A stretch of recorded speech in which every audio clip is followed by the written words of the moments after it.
Okay. Uh-oh. Peaking. Turn that down. Testing. Oh, nope, nope. Testing. Testing. One, two. One, two. Microphone check. One, two. Oh, still too loud. Microphone check. One, two, one, two. Testing. Okay, I think we're good. Maybe a little bit lower. Let me know if that is good. Keep moving around. Keep changing my setup here, but you gotta experiment. I'm trying to up my game here. Hello, welcome. Um, Hello, Jeremy. Yes, it's too bad. I got looking. There's the chat window right there. The camera is here. Microphone is here. So hello, Jeremy Borno, and then how do you pronounce that? Highest one, or yeah, I don't know. I always miss these, so it's great to catch a live discussion for once. Okay, that's cool. The notification bell works. Hit that notification bell. No, sometimes it works, sometimes it doesn't. Yeah, it is random. Yeah, and sometimes the notification bell doesn't work for me either. So, but I'm glad you are here. And then you're saying why democracy is a program. Yeah, we could talk about that in a beautiful setting too. Check it out. I, I don't have to worry about demonetization. I have this. This is a painting. I got this a long time ago. Like, got some buttocks. I like that, but we gotta worry about monetize. I don't monetize the video, so I don't really care. But I don't know. Maybe somebody will trip. So I'm trying to be a little, or maybe a little distracting. Oh, I had it perfectly. I had to show it. Wait a minute. But yeah, we're talking about.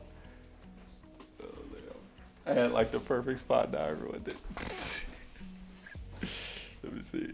No, no.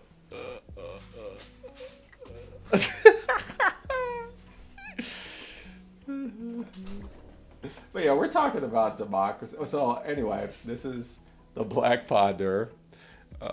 Welcome to the program.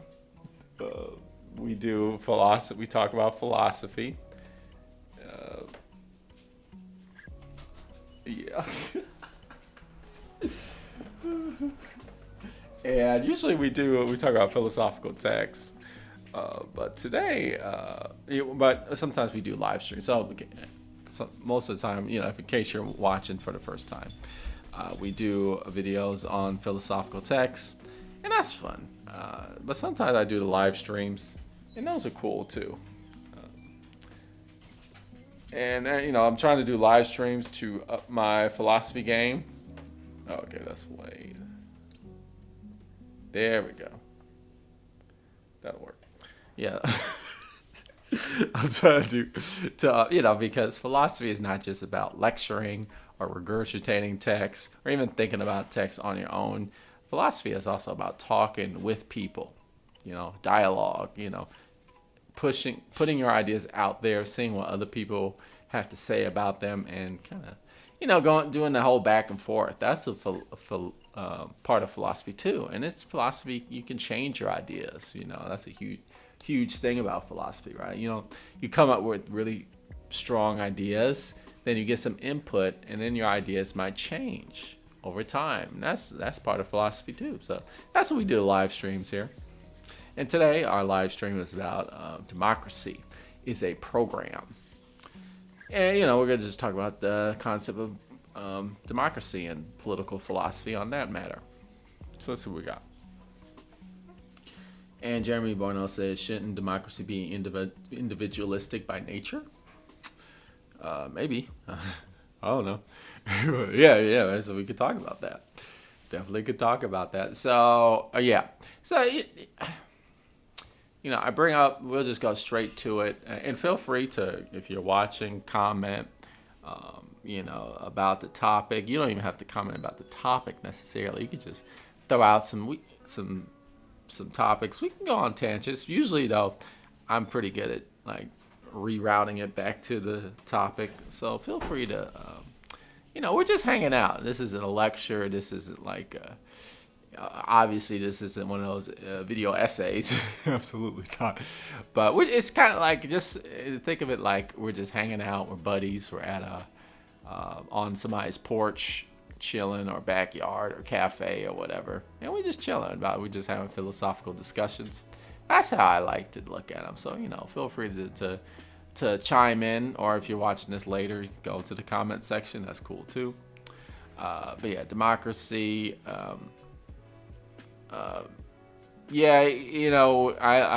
Democracy as we have now today in many countries is not perfect. I'm one of those people who believes in democracy. I think democracy is very important. Power to the people, right? But what is power to the people, right? But there's people who are saying like, "Oh, democracy doesn't work," or, or democracy is broken, or the way we have democracy isn't really democracy, which is that's true. I live in the United States of America, and we kind of have a pseudo-democracy, to be completely honest with you. In my opinion, is the United States of America democratic? Not like the Democratic Party, but is the United States of America a democracy? I would argue no. Right? I mean, we kind of got these pseudo institutions that kind of somewhat put up this front that is democratic, or that are exhibit features of democracies. It's kind of confusing because we have the Democratic Party, which is not what I'm talking about. I'm talking about the concept of democracy. So when I say democratic, I'm not talking about Democratic Party. I'm talking about democracy, right? So we do have representative democracy, but is that really, our representatives in the government exhibit the will of the people? No, right? And then we can talk about that. And then let's see what here. Jeremy Borno says, from what I read in the description, would you say that public education, for example, is democratic? So you did say that. Good. All right. Yeah. When we say the word democratic, we're not saying the Democratic Party. We're not saying Democrats. Joe Biden's party. No, we're saying like democratic, like the nature of democracy, right? So that's cool. So y'all get it, because some people will be like, "Are you pro-democrat?" We're just talking about democracy, right? So yeah, public education is critical for a healthy democracy, absolutely. And you gotta look at many countries who claim to be democratic or have a strong democracy, and do they have strong public education? Not really, right? Particularly here in the United States of America, do we have a strong public education system? No. So democracy is compromised severely, right? Yeah, public education is a strong component of democracy, right? And then you got yes, one says democracy is great in theory, but I do not think it works without very rigid laws. Yeah, no, that makes sense. Politics is performance art, and the public are fed false promises for their vote. Financial interests come first. Yep, yeah, that's true. That's true. I mean, yeah. So, I guess the question then becomes, like, you say democracy is great in theory. So is it just this theory, right, that democracy is not possible in practice? Is that your claim? Which is or you could say like, well, it can only work if you have very strong laws. But like, how strong does it have to be? Does it have to be like authoritarian strong? See, these are the questions that we have to ask ourselves, right? So I say democracy is a program, right? That's the title of the stream. What do I mean by program? I'm not talking about like computer science program, right? A set of computer algorithms. No, I mean, that's a program. I actually have a master's degree in project management. So I'm going to throw out some project management lingo at you. And so I'm saying the word program in the discipline of project management, right? So a program, when it comes to project management, is a group of projects. A project. The definition of a project is a set of work with a beginning, a middle, and an end. Right? There's an end point. Right? There's a clear beginning. There's a clear middle. There's a clear end. So and that's like the definition of a project, right? Some endeavor that you're gonna do, right? But is democracy? So does democracy have a beginning? Yeah. I mean, democracy began. Does it have an end? Is there an end to democracy? Like, will there ever be a situation where you stop and you say, oh, okay, that's it. Democracy, we've got it perfect. I would argue no, right? Because democracy, by its very nature, you're constantly reworking it, and you're trying to develop social economic systems that can,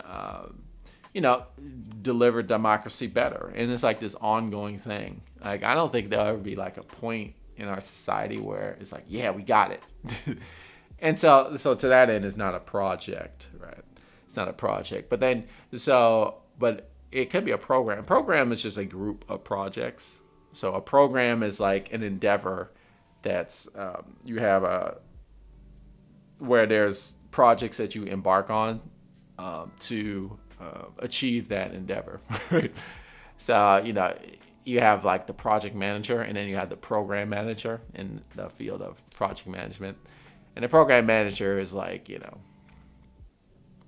let's say, for example, I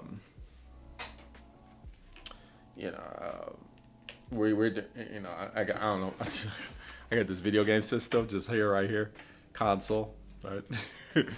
So the project manager is like, okay, we're gonna make this console. Let's just pretend this is Nintendo. Like, the project manager is like, okay, I'm gonna make this. The new Nintendo console. That's not what this is, but let's pretend, right? But the program manager would be like, okay, but I'm gonna manage the console, Nintendo consoles within the company, right? So if you're talking about let's say the Nintendo Switch, right? And then they're starting to come out with the gossip and the rumors, and then there's going to be the Nintendo Switch 2, right? So the program manager of the Nintendo console company is like, they're still involved. They're like, okay, now we got to embark on the project for Nintendo Switch 2. But the people who were working on a project for Nintendo Switch 1, that's over. That project's done, right? But the program is going to continue. That's democracy, right? Democracy is like, okay, we're going to develop a House of Representatives, for instance. Then we're going to develop a Senate, right? Then we're going to develop like a Supreme Court. Then we're going to develop an executive branch. So you got all these projects, and now it's like, okay, now that we got the Supreme Court finished, let's look at the Supreme Court and see what else we need to do to make the Supreme Court like function in service of the people. And so that would be another project. Like, oh, okay, like currently in the United States Supreme Court, you have Supreme Court justices who go on these lavish, crazy, luxury vacations. Was it Clarence Thompson, I think, is the guy, one of the justices that does that? Or I think it's him. He's like he was caught red-handed doing that. So now there's this push to be like, okay, y'all got to start like recording your expenditures because you can't just be just using your money willy-dilly like that. It's particularly when it's like given to it's the government's money, which is taxpayers' money, right? So that's another project. And this just keeps going on and on and on, right? And that's what I'm talking about when I'm saying democracy is this program that just keeps going. All right, let's see. Does anybody have some comments here? And then Jeremy says, I think democracy is supposed to be a whole set of projects to achieve results. Okay. It's supposed to allow human beings to express unconventional, unpopular ideas, values, and beliefs. Okay, but so how is that accomplished then? How do you accomplish the allowance of human beings to express unconventional, unpopular ideas, values, and beliefs, right? You got to have like a plan to make that happen, right? You got to have like a set of, you got to have some institutions, right? You got to have like some structures. It ain't just going to happen just out of nowhere, right? So I would say like you kind of do have to have some set of projects to make that work, right? For example, you got to have some education, some pretty strong public educational institutions in place to so people can develop ideas and values and beliefs in a constructive, critical way, right? That is like conducive to like an environment where people are constantly sharing ideas, and people aren't just like they don't know how to like confront ideas that are different from theirs, right? And so how do you then develop like an educational system where people learn how to do that? That would be a project, right? That would be a project, and that would be a multi-step project, right? You'd have to you start with the elementary school, then you do through high school, and then you focus on higher education. You gotta like work these things out, right? I would say. And then what do you say? And then what? It's supposed to. Okay, and then highest. I also think it isn't a fixable problem. When a country's economy is built around its military-industrial complex, it's tough to prevent profiteering. So public interests are always secondary. Yeah. So, I mean, the first step of democracy is to not have a country revolve around its military, right? So, I mean, that would be a fix, right? That would be like, okay, how do we make a strong democracy? Well, we'd have a country or a nation that doesn't have a military-industrial complex, right? That would be a fix, right? But, like the United States of America, right?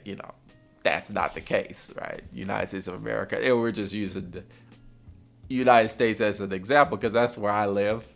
But there are many countries that are like that, right? So that's a huge like negative. That's why I would say like currently I would say America is a pseudo democracy, right? It's like a pretend democracy. And it's sad to say that, but it's true. Because why? Because it has a military industrial complex, right? Where like vast majority of the tax, the money that is taken from the people is spent on the military without oftentimes the people's consent, right? It's just saying that compromises democracy. Absolutely. So with that type of military-industrial complex, a democracy is kind of hard to implement at that point. But I would say the fix would be like let's, I would, you would say defund the military tremendously to almost to the point like really you need to abolish the military. But I guess you need some form of self-defense in case. But I mean, our military in America is not a military of self-defense, obviously, right? We're a military of imperialism where we just go and go to different countries and blow them up to get their resources and shit. That's what we do, right? So yeah. And then Jeremy Borno says, you cannot regulate people to achieve success. Well, you can't regulate people, but you can set regulations to create conducive environments for people to become successful, right? And so what does that look like, for example? I mean, a common example, and maybe there's strong disagreement in this, which is sad, but you might disagree with that.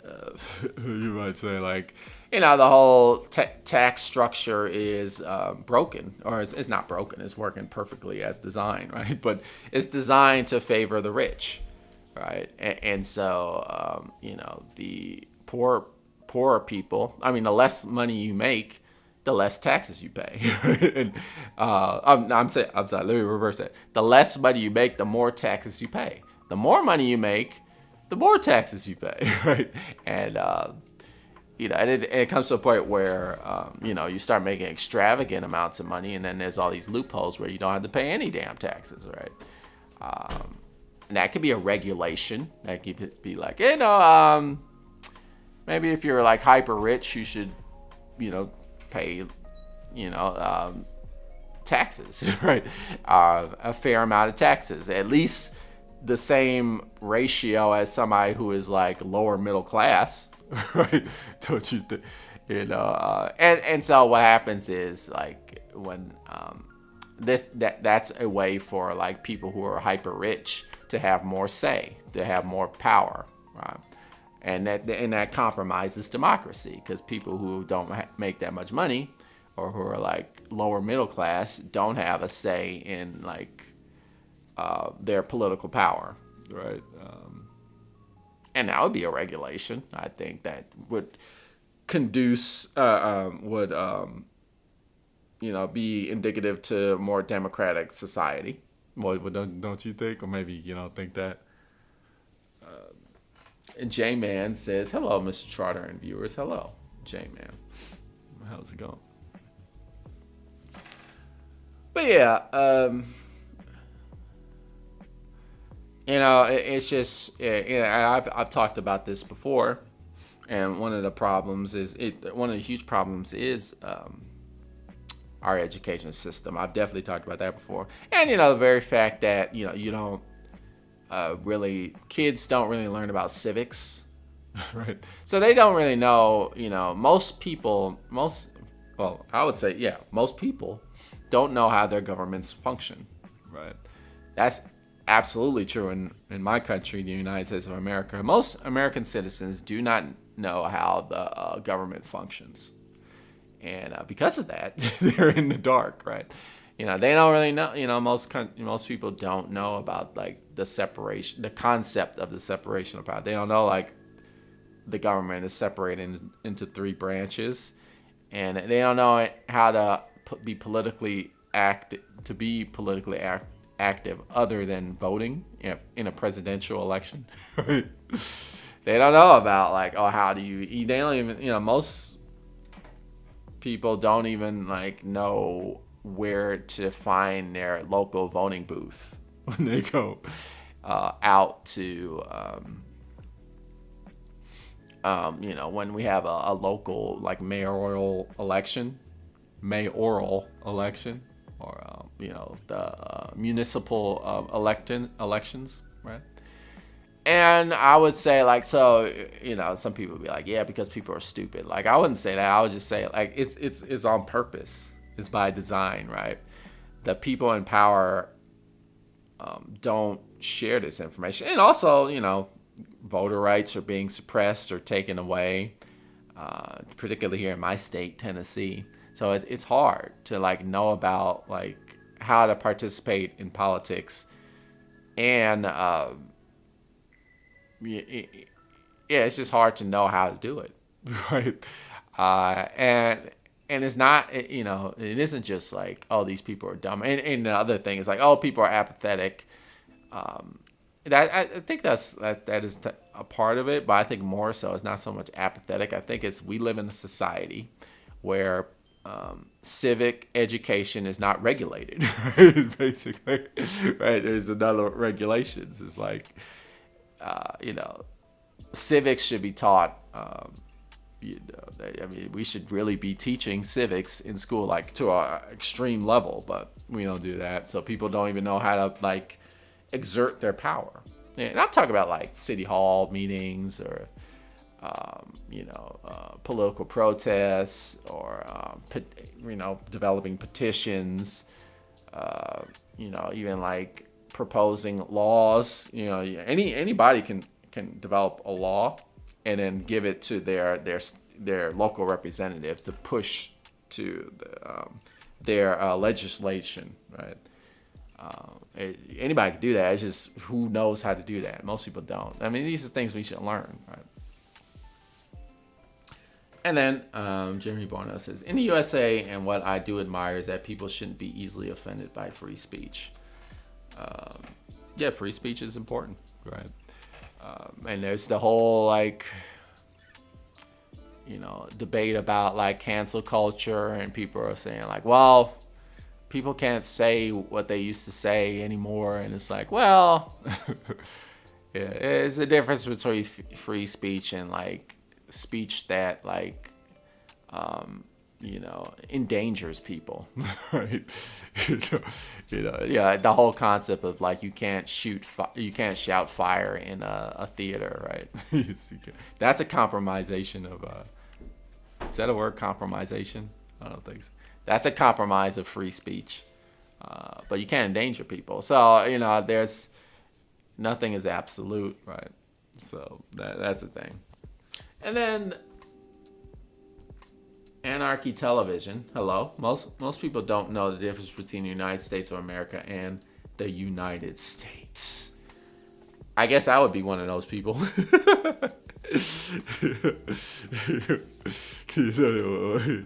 Where does the word democracy actually appear in the Constitution?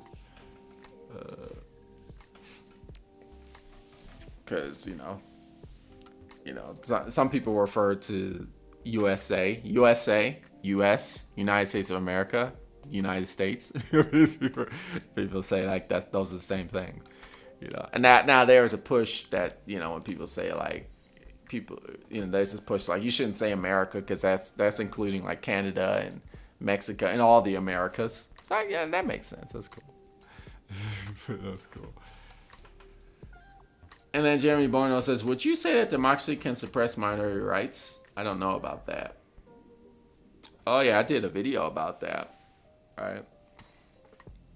A long time ago. I did a video about that a long time. I think it was an Emma Goldman essay. And she was arguing that for anarchy, right? Which is like, state government, abolish state government, which, Anarchy Television may know all about that. I don't know. But they were saying like, in a democracy, you have majority rule. So what about the minority? They never have a say because the majority is always ruling, right? So what about the minority? They have no say, right? And that's definitely a good point. Now that's why in the concept, right? So we have all these protections that are kind of they're fronts, right? That's what the people say like, well, that's why in America we have states. We have like separation of power in terms of like you have the federal government and then you have the state government. And then you even have like the county government and then you have the city government. Like they're all separate. Right? And that's why you got electoral colleges and things like that. So the minority can exert their power. But that's definitely manipulated and like used, exploit in ways to exploit other people. So there's mechanisms in place, but those mechanisms aren't very useful. I would say like, yeah, you need to. That would be a project, right? I would say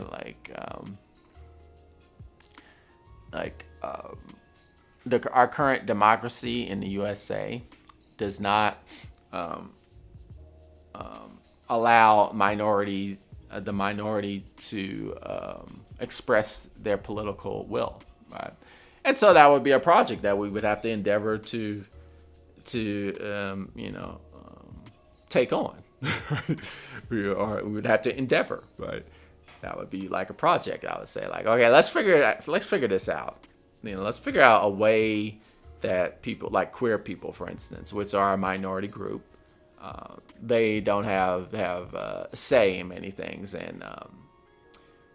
and so there would be like a way, how do we deal with that? And of course, like I'm not like a political scientist, I mean, that's something that we'd have to work on, right? That's what I'm saying. Like that's how democracy is a program, because you have to like embark on these projects, right? And it's ongoing, right?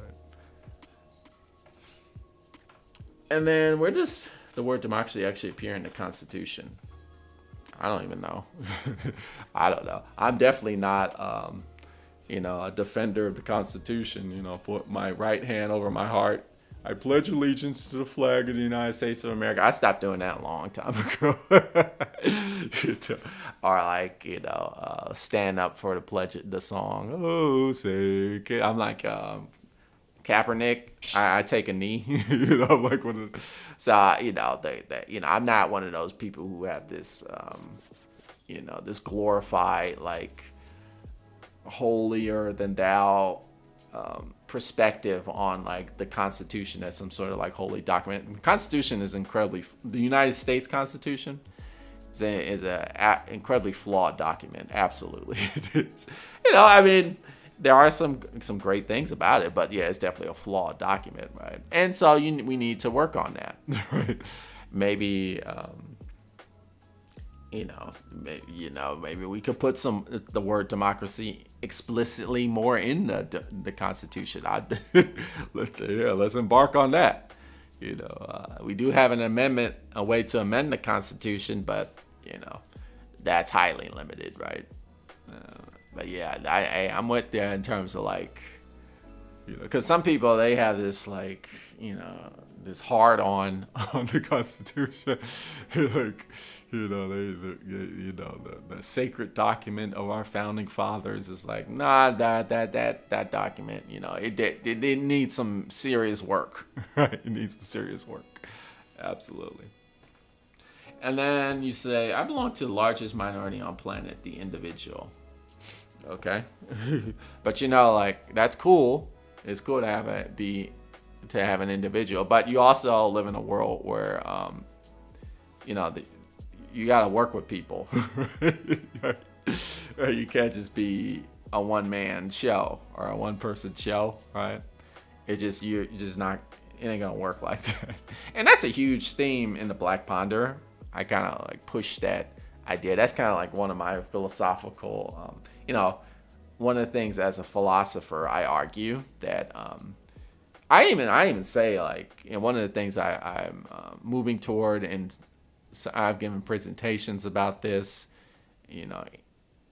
on the channel and just like at libraries and things, like in person. Like individuality is kind of or I would say independence, right? Independence is an illusion. It's not real. Like nobody really is independent as an individual. Individuality is important, very important to be an individual. But to be like, you gotta like acknowledge your interrelation and interdependence with others. Like, that's huge. And I think, and that's one of the downfalls of human beings.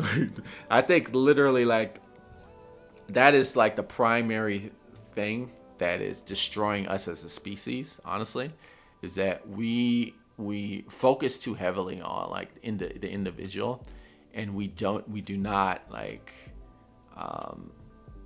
acknowledge the collective. Now, you don't want to take it too far, right? Where you just like, there is no individual. I'm not saying that I would say independence is an illusion, but not the individual. The individual is very important, but I would say the individual and the collective are equally as important, because one depends on the other. Right? We're all interdependent, right? And if you just look at your life and you look at where you're at now and like the successes that you've made, of course, like, and I would even go further and say like, who you are as a person is not,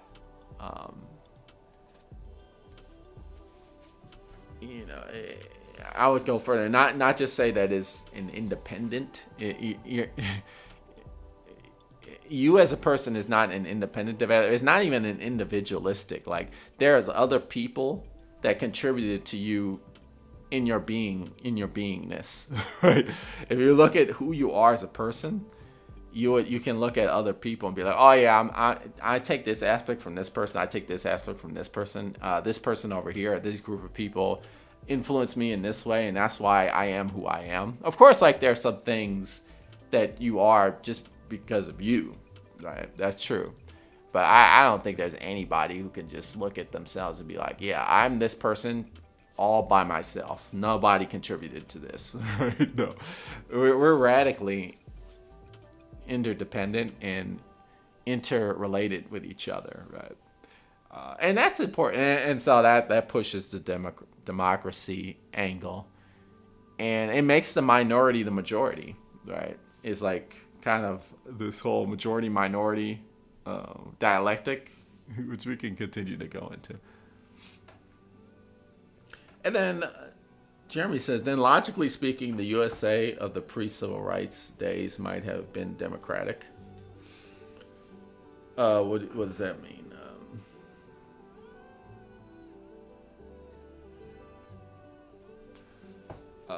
What do you mean by that? The logically speaking, the U.S. of the pre-civil rights days might have been democratic. I mean, democracy is an ongoing project, or it's like an ongoing program. But that's my argument. So, yeah, like the United States of America, pre the civil rights, movement of the 1960s, I think you're talking about, with Dr. King and all the, Rosa Parks and all that, the defeat of Jim Crow. I mean, there was definitely like democratic aspects to the United States before then, right? But there was still so much further the country needed to go democratically, right? So that's what I'm saying, like, democracy is this ongoing program, right? So yeah, I guess you're right. Like logically, pre-civil rights movement of the 1960s, yeah, that United States was had some aspects of democracy, but but like I said, like there's still so much more to go. It's kind of like what do you call it, proto-democracy, or like a pseudo is like fake. When I say pseudo, which I say now, like the United States of America today is a pseudo because it's fake democracy. Because so many people say like, oh, everybody has the freedom to do whatever. No, that's absolutely not true, right? I mean, the United States of America has so many restrictions in terms of freedoms. I mean, it's pretty absurd. And then some people will say, well, compared to this country, it's like, yeah, but the bar, like, do you want to play that game of comparing? Like, you need to look at, set the bar high. Like, who cares? Like, you don't compare yourself to like the very lowest of the low, right? Hey, you just like look at yourself and be like, we could do better, right? So that's why I say pseudo democracy. I mean, like people who claim like, oh, we're at it, we're there. We don't have to go any further. It's like, no. But then when I say proto-democracy, I say like, yeah, before, I would say currently we are proto-democracy, right? Because we still got a ways to go. I'm talking about social economic equity, right? Racism is still a thing. Social economic class inequality is still a thing. You just keep going. Gender inequality, just keep going. Religious inequality. Muslims are being hated on, and now we got like anti-Semitism going all over the place now. It's just, we're just not there yet, right? And then what's going on here? What's beautiful about being individual is that you are not controlled by family, creed, and society, but you are controlled by family, creed. That's what I'm saying. Like that's an illusion, right? For example, you can be a citizen of Tennessee, right? And you can say, I'm an individual. But let's say, like, as an individual, I want to get an abortion, right? In Tennessee, it is illegal to get an abortion, right? Why?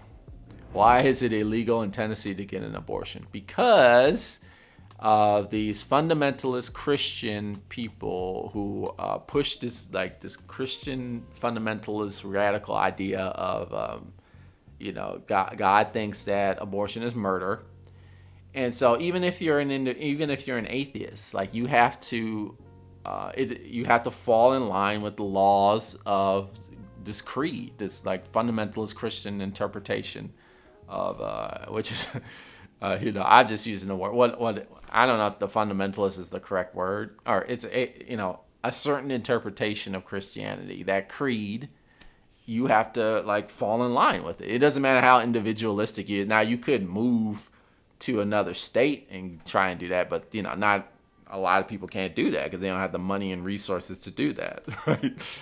So, and you could go on and on about like how you're an individual, like. Yeah, but there's certain things like that the state doesn't want you to do. What else you bring up? Society wise, right? We can go on and on about like Southern society and like I'm just using my example. I live in the South, right? And there's these societal expectations. I'm originally from California. So I got that Western Cali thing, but you bring that Western Cali flavor to here in the South, it don't fly, right? It don't matter how individual. Now I can exert my individuality and push back, but there will be a pushback. There will be a pushback, right? You can't. That's what I'm saying. That's what I'm saying. Like there is an interdependence here. There's an interrelation. It isn't just like, oh, I'm an individual and nothing else like influences my individuality. No, right? It's not a realistic way. That's not how society works. That's all I'm saying. Right. And then Anarchy Television says, the collective cannot exist without the individual, but the individual can exist without the collective. I don't think so. I don't think the individual can exist without the collective. I mean, just look at you. I mean, look at yourself. Look at the person you are and the successes you've made. And I mentioned this before, right? Just recently, like, where you are at now. Could you have done it without other people? Right. I would argue no. Like, for example, education, right? You can't even learn how to read by yourself, right? You need like other people to teach you how to read, right?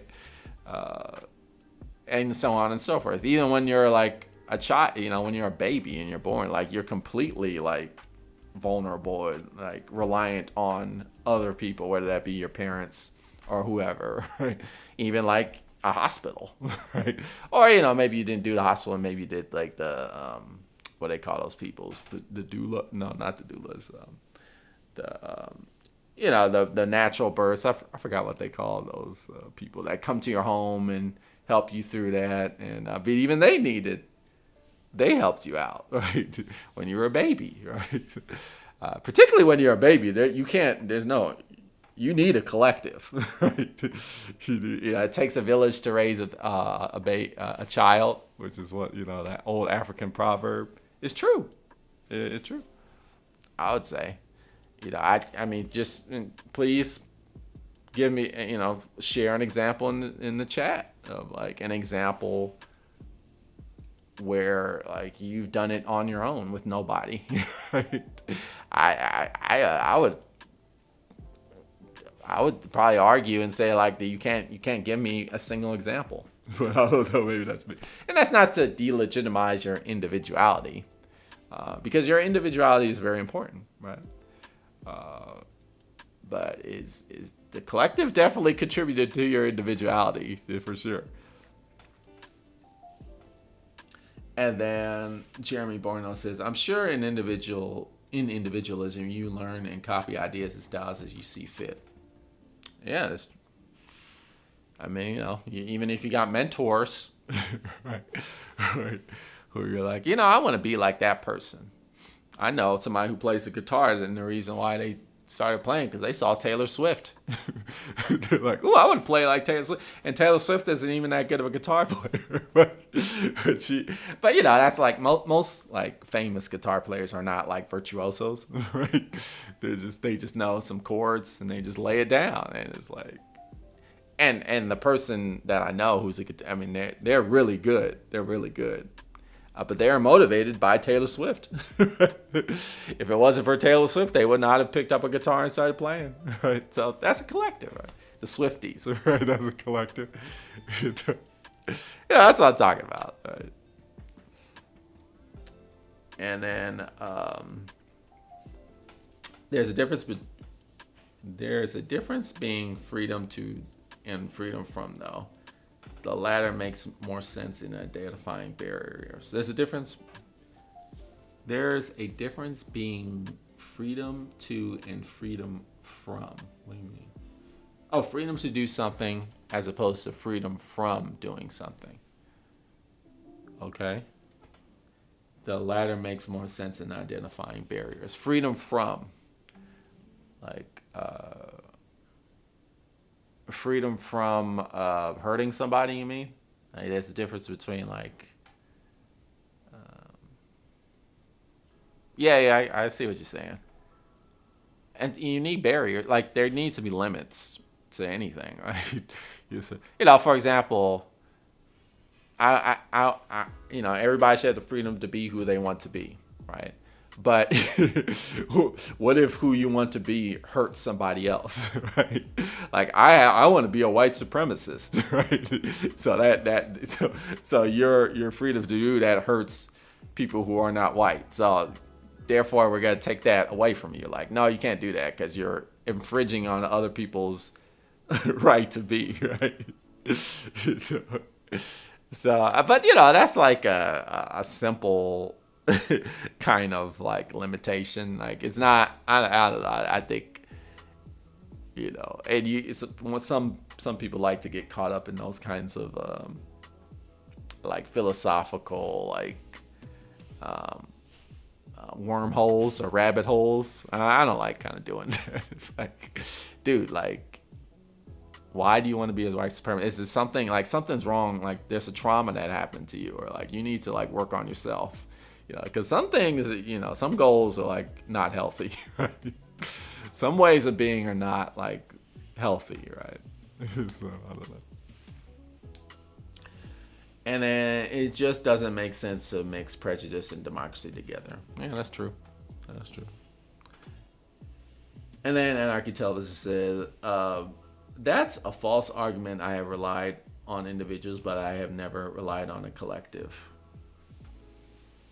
Are you sure about that? For example, let's say you relied on a parent when you were a baby. You relied on, a guardian of some kind. I don't know, somebody helped you out when you were a baby. Now that person that helped you out was an individual, but how did that individual learn how to take care of you? Right. Where did that person learn how to take care of you, right? That person didn't learn how to take care of you just out of nowhere, just on their own, right? They received knowledge of care from all different types of places. You know, maybe other parents, healthcare resources,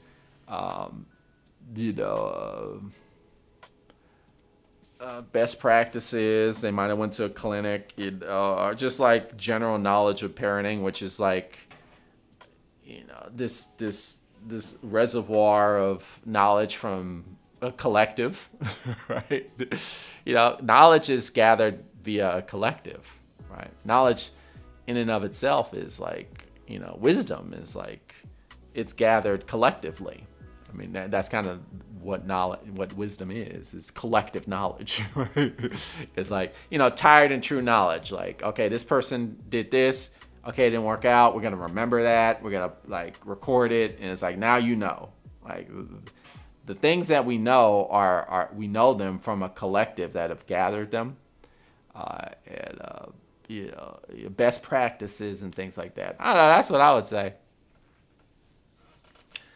And then Jeremy Bono says, here's an example. An individual can learn to hunt for food without someone teaching him or her and be creative.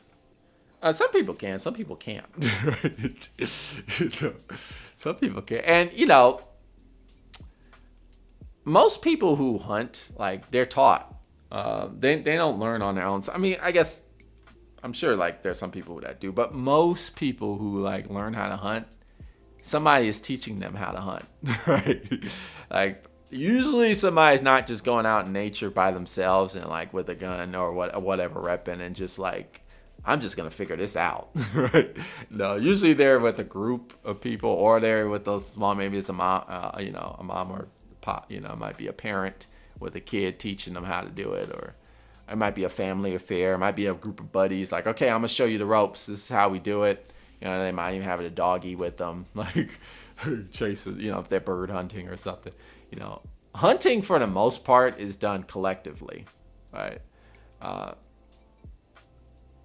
Isn't that true? Like you would say now, some people do go out to hunt on their own by sport. I do see that, but learning how to hunt usually is taught, right? Is it not? No. I think so. I think that the best hunters are the ones who learn from others, right? That's what I would think. What was collective? The state equals the state government. What about just like a club? Like a video game club or like an anime club. That's a collective.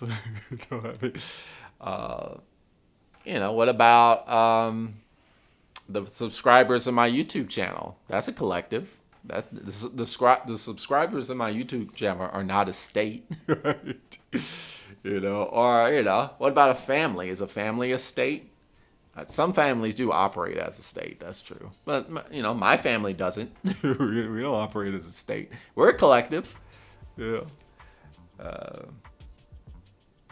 I mean, there's so many collectives that are not states, right? Even like organizations, they're not states. Like, I'm a member of several activist organizations that are collectives, and they're definitely not governments or states. But that's just me. I mean, I don't know. The list goes on and on, right? I don't know.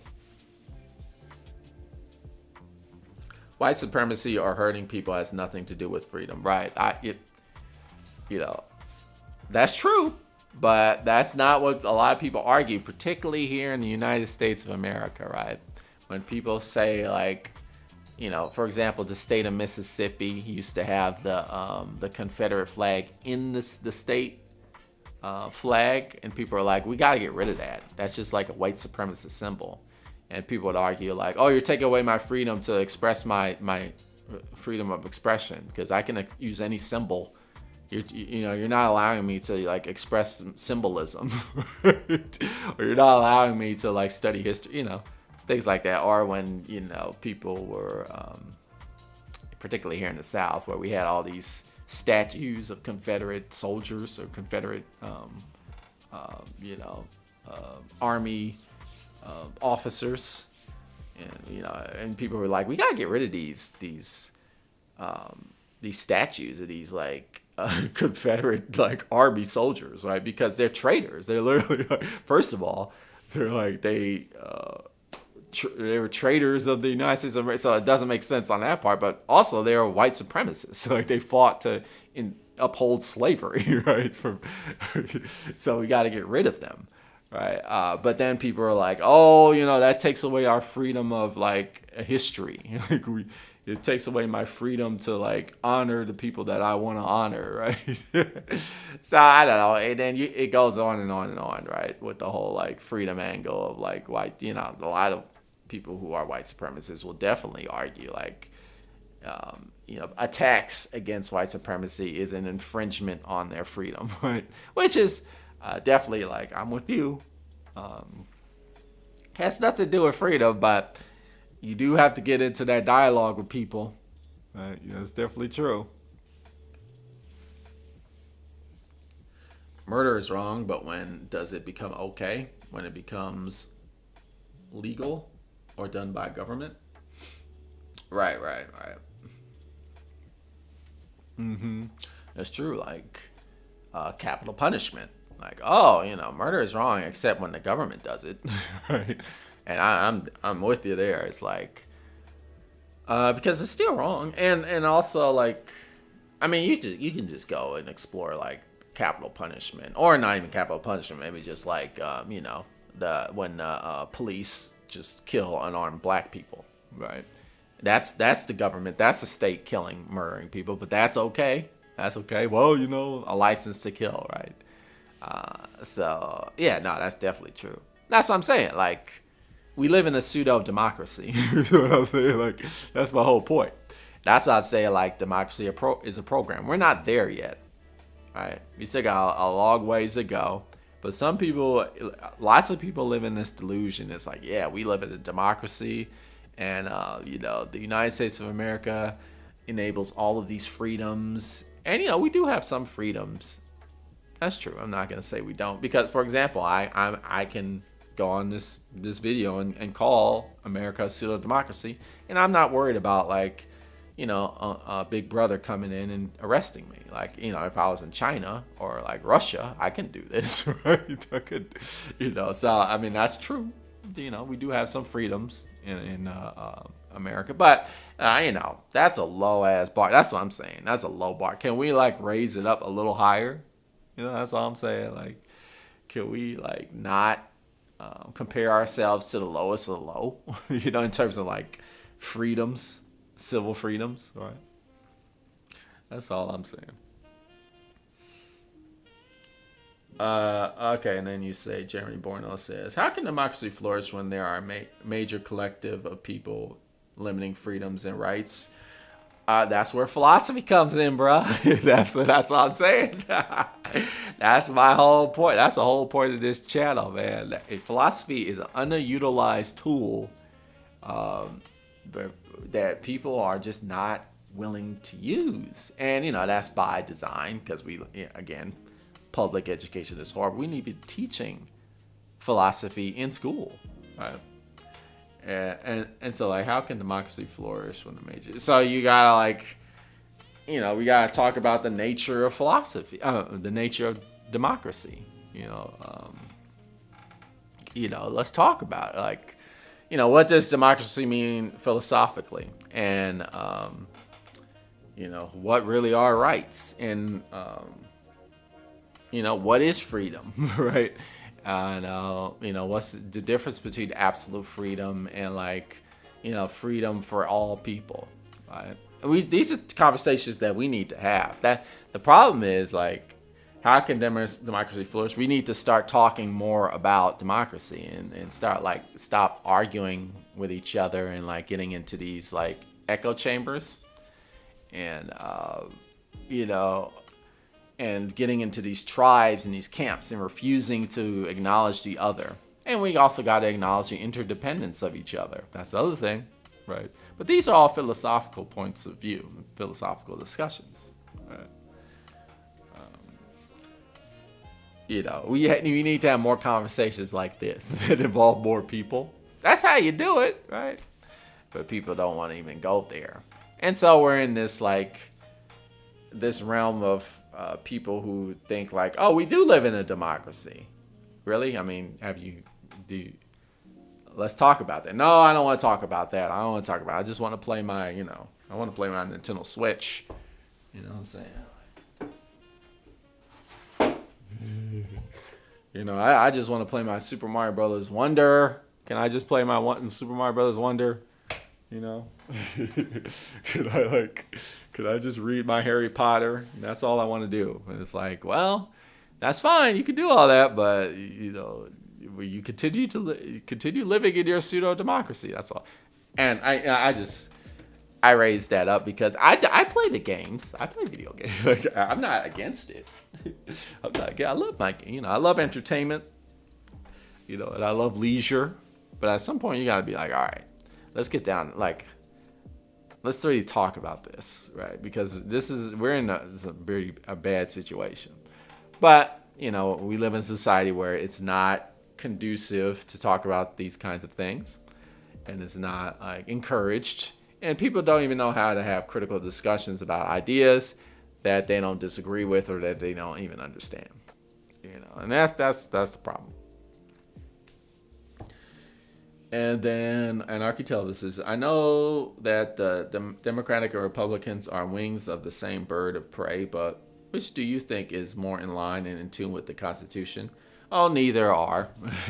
It is just two sides of the same coin. I think the Republicans are way far gone further than the Democrats.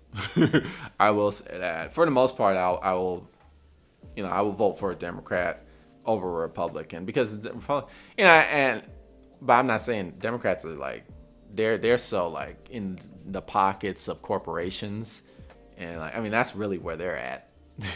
Democrats are in the pockets of corporations. It's sad, it really is, but that's where they're at. I guess you call them neoliberals. But then you have Republicans who are just like they're in like a cult.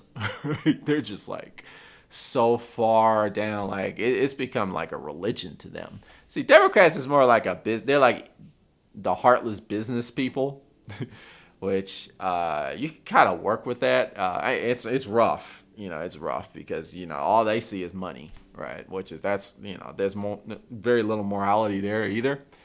But with Republicans, it's not even the money is like not even, you can't even come at it logically from the financial point of view. It's just like they're just like completely, it's like a cult, right? So they're really far. I mean, that's just my opinion. They're really far down the rabbit hole. It's just too bad. Where has democracy actually worked on this planet in history? Oh, when you small scale democracy. It works when, for example, in my, you gotta look at, you can't look at the government and democracy exhibited in the government. Although I'm sure there's examples you can point out. I'm more so talking about, how does democracy work? I volunteer for a activist group. It's called Food Not Bombs. It's an anarchist group actually. And they use democratic,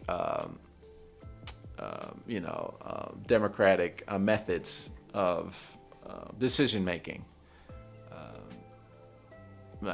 which empowers the people.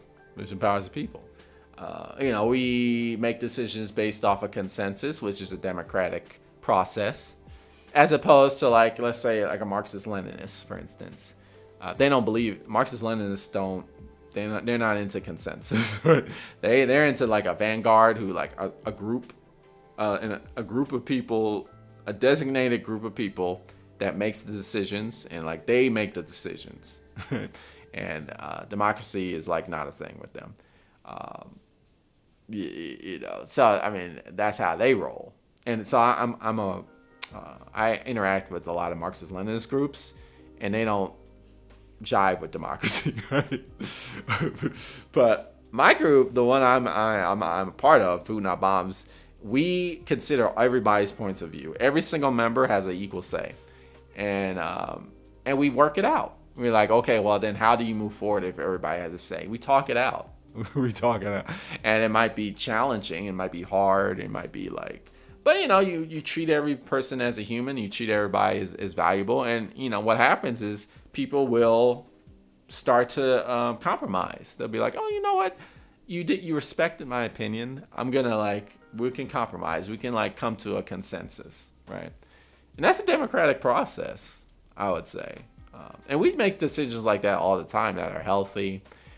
We've done several projects. We do mutual aid feeds, and we feed homeless people. We set up community refrigerators. They're refrigerators that are just set outside and just accessible to anybody. Can come and open it up, put food in or take food out, and that's all done via consensus. We figure out where the resources are at, or who's the because we have to build a shed or some enclosure to keep it from protection from the weather. And so we're like, okay, the people who are good at carpentry, you can show the others how to do this, right? And and it's all this kinds of consensus work. So that's an example, and I can just go on and on about like all the like smaller groups that I work with, not like government, but where democracy works, and it works very healthy and constructively.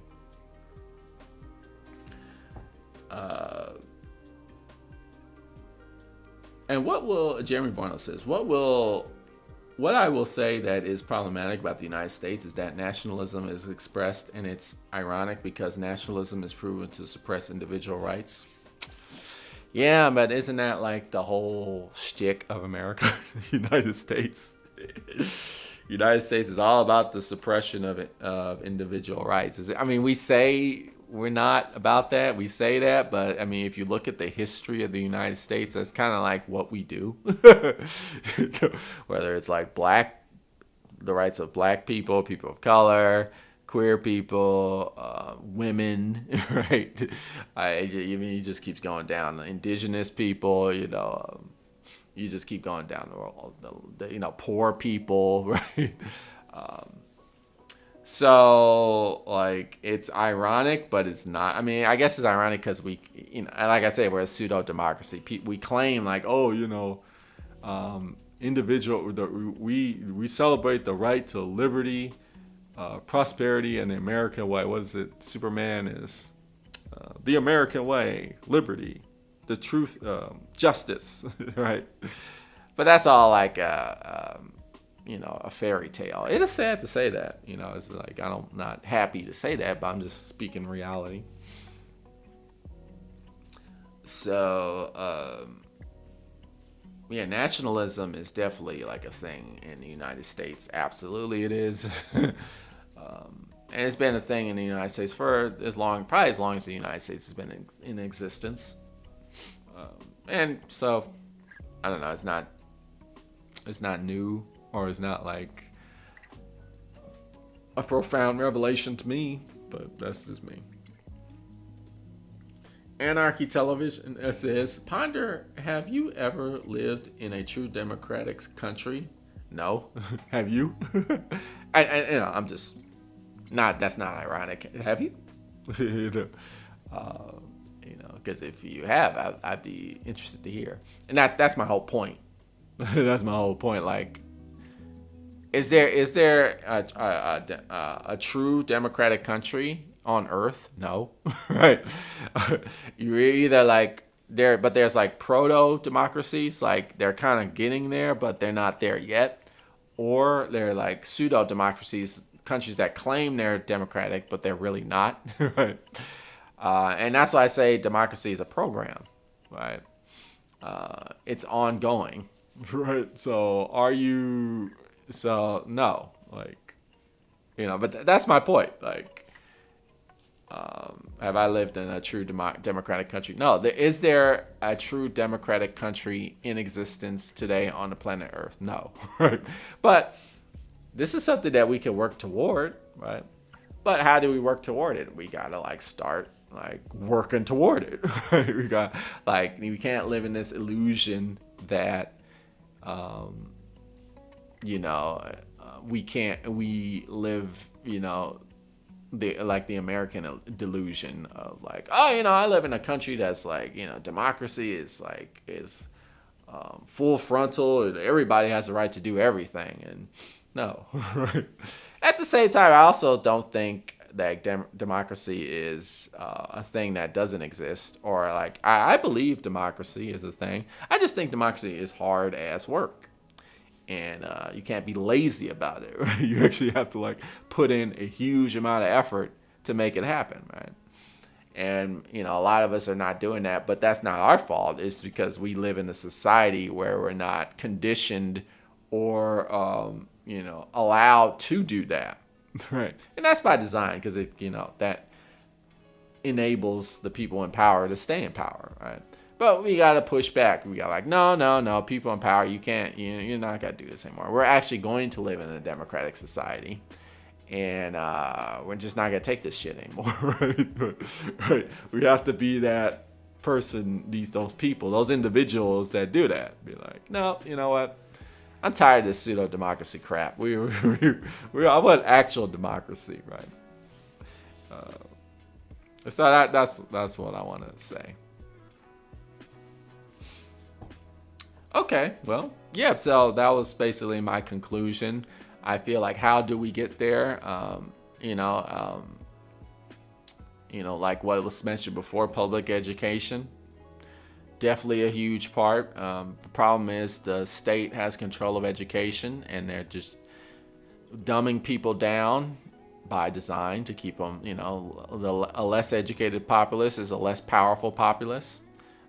But we do need to be aware of civics and how we can engage in political endeavors. And I also feel like we got to throw out the apathy out the window. We got to be like, you know what? I do care. We can make a difference. And this whole like, oh, who gives a fuck? We're going to die anyway attitude got to go. It's got to go, because we definitely can make some changes. We just got to step up to the plate, and make those changes, and it's going to be slow going. And a lot of this is not going to happen in our lifetime, but we got to be okay with that. We just got to keep pushing it forward. How do we do it? And then I always push the philosophy angle. It's like we got to start like looking at politics philosophically. We got to start talking about political philosophy, right? And you can't stop with like Plato's The Republic or Aristotle's Politics, right? Like you read those books, like, okay, I'm done. I've read Rousseau, The Social Contract. That's it. No, we gotta build upon all that stuff. Oh, I've read, what is it? Hobbes' Leviathan, which is like, not the best book to get ideas about, or The Prince by Machiavelli, right? Okay, I'm in. You can't even like read like Marx or Lenin and be like, all right, we gotta like start developing politics on our own too, new politics, right? Can't just that. And that's the thing. It's like we don't want to. We're like, okay, the political situation as it is now, that's cool. It's like no, it's like we need to like start designing better ways of governing ourselves. Now, I know Anarchy Television is probably like, no, we got to get rid of government, period, right? That's cool too, So then you got to start thinking about, okay, like, what do we have to do to make that happen, right?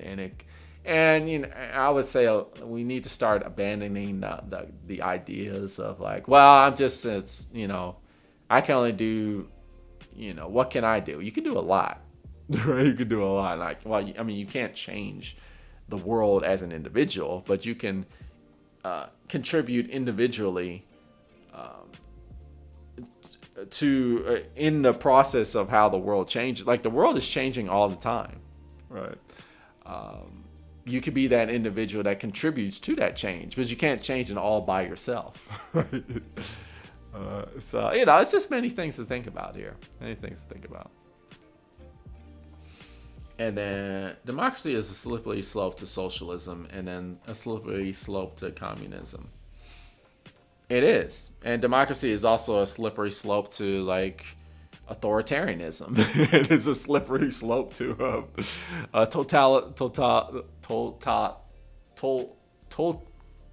totalitarianism. I don't know. The totalism. You know what I mean? Now, George Orwell. My pronunciation is really lacking today or tonight. But y'all know what I'm saying. Right. Or any other like horrible, dictatorship or whatever. Negative government system you want to put in there. Democracy is a slippery slope, period.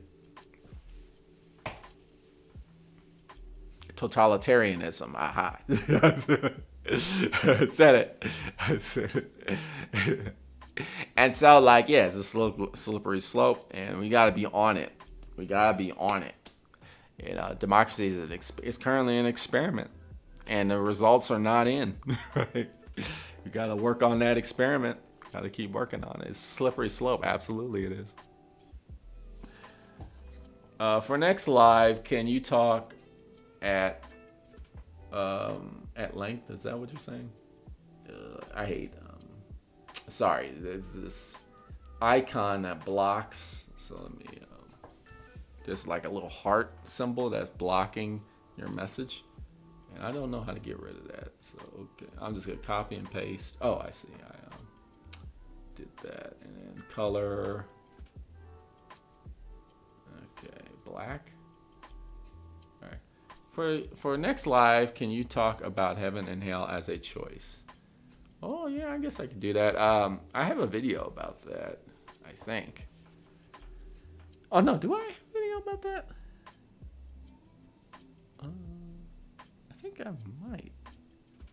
But if it's taking me so long to think about it, I guess I don't. Or it's time to make a new video. Yeah, I could definitely do that as a choice. Because yeah, that's definitely I want to say it's like a controversial topic. Not really. It's either you buy it or you don't. You know. But I think what I would say is like for that, I think people look at it wrong. Oh, okay, now I'm thinking about it. I think like what I think I talk about this a lot in the comment section, and I'm confusing that with a video. But yeah, I can make a video about it. But yeah, I think like the choice of heaven and hell is like people think about it too simplistically, or they look at it like they read the Bible in this literal way. And it's just like, so I'm not like a literalist. so a lot of religious people will bounce at that point. But then I do believe there's a choice that happens, but it's quite, it's not as, yeah, I could definitely talk about that for sure. I could definitely talk about it for sure. It's complicated. It's complicated. But yeah, I could definitely talk about that. Sure, I'll do that. Man. I want to say that I've done it, but I guess not. Sure. Okay, so is there anybody have anything else they want to say? No, looks like we're good. So I guess we will end here. Thanks for tuning in, all those who tuned in. And, if you're watching this later on, that's cool too. Feel free to comment. Yeah, I'm definitely going to do some more videos. I just finished. Let me show you the book I just finished.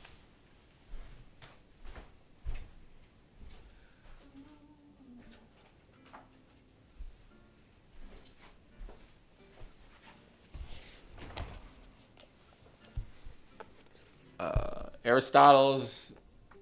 Oh no, my microphone. Sorry, you might have. I kicked my microphone and it did a complete 180 on me.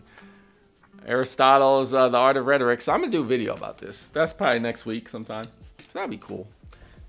And just sharing some more books I've read. I checked this out at the library. It's like Che Guevara. Che, right? the Ernesto Che, the famous communist of Latin America, Cuba, right?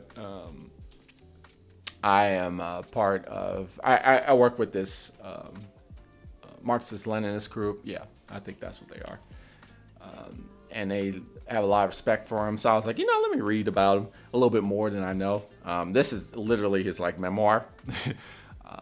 And I was doing research. I was like, trying to figure out what's the best source of memoir or biography. And lots of people are saying, it's like, you could read what other people wrote about him, or you could just read what like he wrote about himself.